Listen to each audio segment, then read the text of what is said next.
In 2017, a Swedish artist named Margareta Magnusson started telling the world about a tradition called Swedish death cleaning.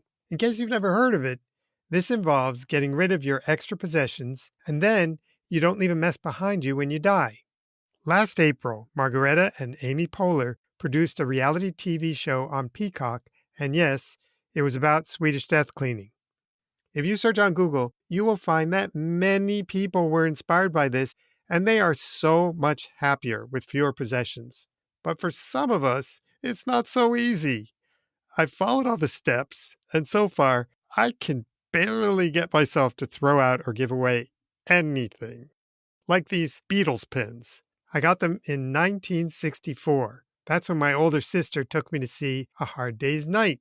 It was at the Capitol Theater in Concord, New Hampshire, and I know I should give these pins to a younger Beatles fan, but I wore them when I was 7 years old. So you've got to understand why it's so hard to give them away, or maybe you don't. Anyway, on to the next treasure. Here's a program for the musical Hair. My whole family saw it at the Wilbur Theater in Boston in 1970. When my teachers found out, they thought it was shocking that I saw a play with nudity when I was 12 years old. And actually, there was a big push to ban the show in Boston. So this is an artifact from an historic event. I cannot just throw out history. I need to save this. So, okay, let's move on to these salt and pepper shakers, which one of my sisters gave me. If I give these away, who will find them as funny as I do? No one. So I need to keep them and keep laughing, at least for now. And then there's my autograph book from 6th grade. I guess we still believed in peace back then. But also, I did something sneaky. Notice the number 7734 on the side? If you turn it upside down, it says hell, which was considered a very dirty word for 6th graders back then. I was such a nerd, it's amazing that I pulled off a bad trick like this, so I'm keeping it to remind me that I'm capable of being rebellious. And look at this, my backstage credentials for a performance of Pink Floyd's The Wall. It was an all-star concert, and I was sent by Entertainment Weekly to cover it. The concert took place at the Berlin Wall, right after the wall came down in 1990.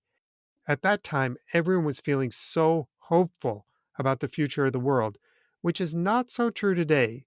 That's why I got to keep this thing. It is an important reminder so that I don't get comfortably numb. Okay, on to the next. These troll dolls. They definitely survived the past 50 years better than I did. Unlike me, they still have hair in their heads, and I have to hold on to whatever hair I can maintain, so I'm keeping these. That's just a tiny sample of the treasures I've kept for decades, and they now fill 24 boxes. Because I thought I should get rid of it, my friend Sally and I started a podcast last year. It's called I Couldn't Throw It Out. So I was supposed to throw out or give away some of my things in each episode. But that didn't happen. After we talked about each thing, I just moved it into another box and I put this label on it, processed. Based on all of this, I think it's fair to say I am America's worst Swedish death cleaner. So just do me a favor, do not give me an award for it, because you know what'll happen. I will save it forever.